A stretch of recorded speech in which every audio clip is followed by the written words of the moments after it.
1947 में जब भारत ने अपनी स्वतंत्रता का पहला सूरज देखा, तब एक नए राष्ट्र के निर्माण के साथ सबसे बड़ा प्रश्न यह उभरा कि इस देश की प्रशासनिक धुरी कौन संभालेगा। शिक्षक, इंजीनियर, डॉक्टर और अफसर चुनने के लिए भारत की आधुनिक परीक्षा प्रणाली अस्तित्व में आई। उस दौर में प्रतियोगी परीक्षाएं सीमित थी और अभ्यर्थियों की संख्या आज की तरह करोड़ों में नहीं थी। संपूर्ण परीक्षा व्यवस्था कागज, टाइपराइटर से तैयार प्रश्नों, सीलबंद लिफाफों, सरकारी प्रेस और जिला मुख्यालयों तक भेजे जाने वाले सीलबंद बक्सों पर टिकी हुई थी। चूंकि इंटरनेट, कंप्यूटर, व्हाट्सएप या डिजिटल प्रिंटिंग का अस्तित्व नहीं था, इसलिए माना जाता था कि यह व्यवस्था पूरी तरह सुरक्षित है। लेकिन जैसे जैसे समय बीता, सरकारी नौकरी केवल रोजगार का साधन न रहकर सामाजिक प्रतिष्ठा, अस्थायी आय और पेंशन की गारंटी बनती चली गई। 1960 और 1970 के दशक में जैसे जैसे विश्वविद्यालयों, भर्ती बोर्डों और राज्य लोक सेवा आयोगों का विस्तार हुआ, प्रतियोगिता का दायरा भी बढ़ता गया।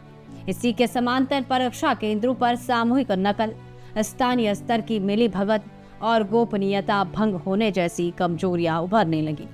1970 के दशक तक कई राज्यों में नकल माफिया शब्द सुनाई देने लगा।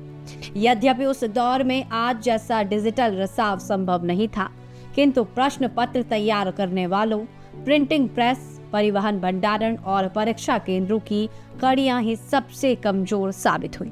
1980 के दशक में इंजीनियरिंग, मेडिकल, रेलवे, बैंक और शिक्षक भर्तियों में उम्मीदवारों की संख्या में भारी उछाल आया, किंतु सुरक्षा ढांचा उसी गति से अपग्रेड नहीं हो सका। चूंकि उस दौर में राष्ट्रीय स्तर पर हर घटना का केंद्रीकृत रिकॉर्ड उपलब्ध नहीं था, इसलिए शुरुआती दशकों के कई मामलों के दस्तावेजी विवरण सीमित मिलते हैं। यही कारण है कि 1990 के बाद के मामलों का रिकॉर्ड अधिक स्पष्ट है।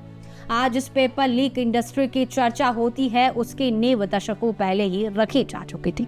एक ऐसी नींव जहां से आगे चलकर सॉल्वर गैंग, फर्जी अभ्यर्थी और करोड़ों रुपए के प्रश्न पत्र बिकने का भयावह युग शुरू होने वाला था। 1990 के दशक में भारत ने 1991 के आर्थिक उदारीकरण के साथ बड़ा सामाजिक और आर्थिक बदलाव देखा। निजी क्षेत्रों के रास्ते खुलने के बावजूद सरकारी नौकरी का आकर्षण कम नहीं हुआ। लाखों युवा आईएएस, डॉक्टर, इंजीनियर, पुलिस और शिक्षक बनने की होड़ में उतर पड़े। लेकिन अभ्यर्थियों की बढ़ती संख्या के अनुपात में प्रश्न पत्रों की सुरक्षा प्रणाली में सुधार नहीं हुआ। Paper centre, moderator, printing press कर्मचारी, पैकिंग स्टाफ, परिवहन, जिला स्ट्रांग रूम और परीक्षा केंद्र तक फैली लंबी सप्लाई चेन ही इस व्यवस्था का पहला संगठित रिसाव बिंदु बनी। इसी दौर में स्थानीय नकल गिरोह धीरे धीरे पेपर माफिया के रूप में संगठित होने लगे।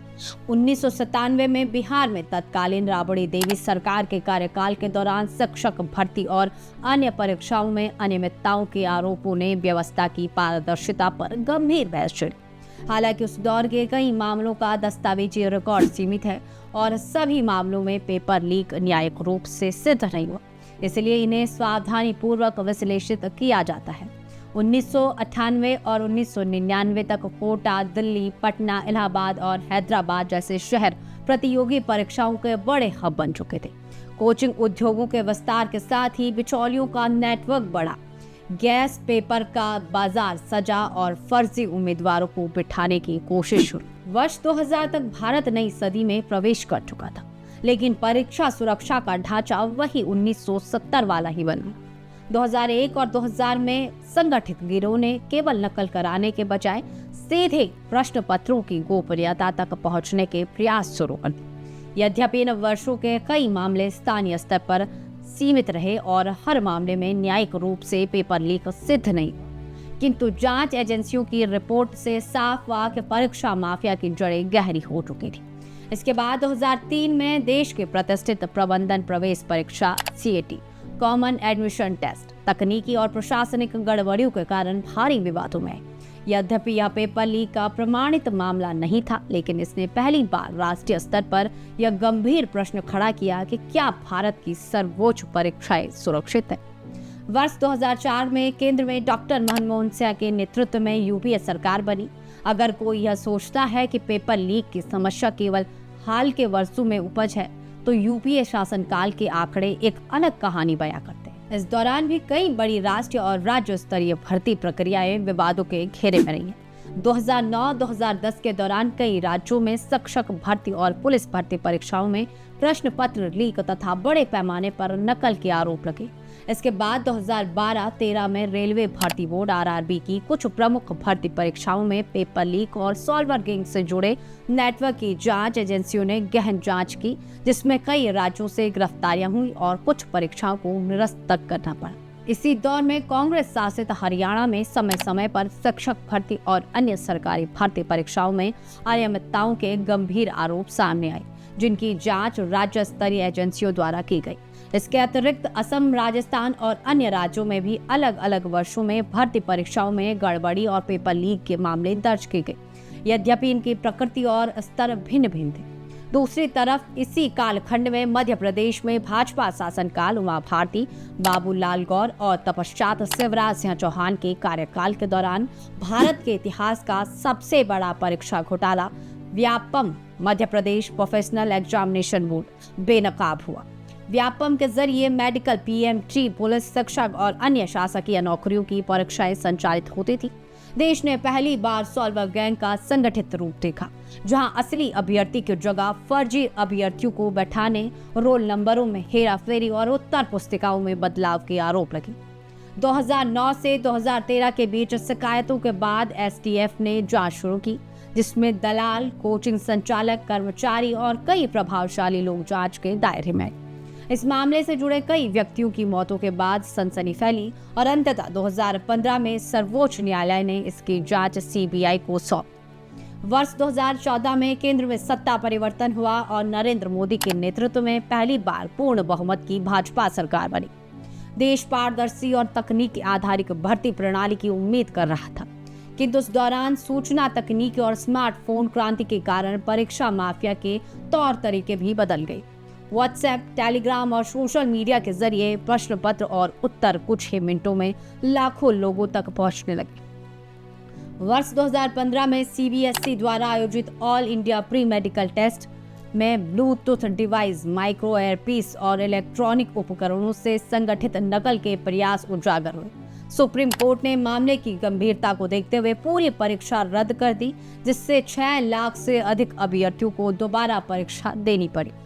2017 में बिहार कर्मचारी चयन आयोग के इंटर स्तरीय भर्ती परीक्षा में पेपर लीक और धांधली के गंभीर आरोप के बाद भारी जन आक्रोश फैला। जांच के बाद आयोग के तत्कालीन अध्यक्ष सुधीर कुमार सहित कई प्रमुख गिरफ्तारियां हुई और परीक्षा को लेकर गंभीर प्रश्न खड़े हुए। इसके बाद 2018 में कर्मचारी चयन आयोग की एसएससी सीजीएल परीक्षा में ऑनलाइन सिस्टम में धांधली और पेपर लीक के आरोपों को लेकर दिल्ली एसएससी मुख्यालय के बाहर छात्रों का ऐतिहासिक आंदोलन हुआ। सरकार ने मामले की जांच सीबीआई को सौंपी। ध्यान रहे, इस मामले में अभ्यर्थियों द्वारा सिस्टम से छेड़छाड़ के आरोप लगाए गए थे, जबकि विभिन्न पहलुओं की जांच अलग अलग स्तर पर हुई।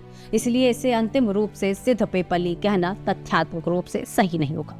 उसी वर्ष 2018 में सीबीएसई के कक्षा 10वीं गणित और कक्षा 12वीं की अर्थशास्त्र के प्रश्न पत्र सोशल मीडिया पर लीक हो गए। सीबीएसई को 12वीं की अर्थशास्त्र की परीक्षा देश भर में दोबारा आयोजित करानी पड़ी। इन घटनाओं के जवाब में केंद्र सरकार ने राष्ट्रीय स्तर की परीक्षाओं को अधिक पेशेवर, पारदर्शी और सुरक्षित बनाने के उद्देश्य से नेशनल टेस्टिंग एजेंसी यानी कि एनटीए का गठन किया। लेकिन तकनीकी के विकास के साथ साथ परीक्षा माफिया भी खुद को अपग्रेड कर रहा था। 2018 में गठित नेशनल टेस्टिंग एजेंसी एनटीए ने जेईई, नीट, यूजीसी नेट जैसी प्रमुख राष्ट्रीय परीक्षाओं का संचालन संभाला। वर्ष 2020 में कोविड-19 महामारी के कारण परीक्षाएं टलती रही, किंतु उसके बाद के वर्षों में राज्य स्तरीय परीक्षाओं में अनियमितताओं का अभूतपूर्व विस्फोट देखा गया।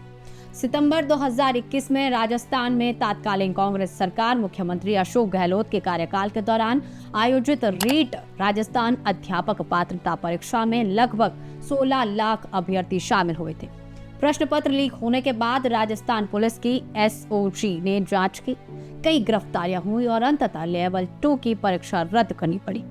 उत्तर प्रदेश में योगी आदित्यनाथ सरकार के कार्यकाल के दौरान 28 नवंबर 2021 को आयोजित यूपीटीईटी उत्तर प्रदेश शिक्षक पात्रता परीक्षा का पेपर परीक्षा शुरू होने से पहले ही सोशल मीडिया पर वायरल हो गया। राज्य सरकार ने तुरंत परीक्षा रद्द कर दी, जिससे लगभग 21 लाख अभ्यर्थी प्रभावित हुए। यूपीएसटीएफ ने तत्परता से जांच करते हुए कई आरोपियों को गिरफ्तार किया और कुछ सप्ताह बाद पुनः परीक्षा कराई। 2022 में उत्तराखंड में UKSSC उत्तराखंड अधीनस्थ सेवा चयन आयोग की स्नातक स्तरीय भर्ती परीक्षा में पेपर लीक का बड़ा पर्दाफाश हुआ। उत्तराखंड STF की जांच में कोचिंग संचालकों, दलालों व कर्मचारियों के तार पकड़े गए, जिसके बाद परीक्षा रद्द हुई और राज्य सरकार ने आगे चलकर देश का सबसे कड़ा पेपर लीक रोधी कानून लागू किया। इस अवधि में बिहार, झारखंड, हरियाणा, तेलंगाना और अन्य राज्यों में भी विभिन्न भर्ती परीक्षाओं में अनियमितताओं के मामले सामने आए।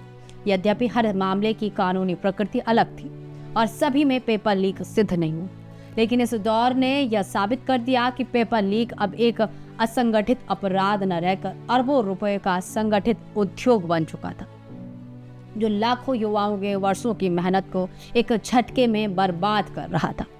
डिजिटल युग में जहां एक और ऑनलाइन परीक्षाओं, बायोमेट्रिक और CCTV सर्विलांस से पारदर्शिता की उम्मीद की गई थी, वहीं परीक्षा माफिया ने साइबर अपराध का रास्ता चुन लिया।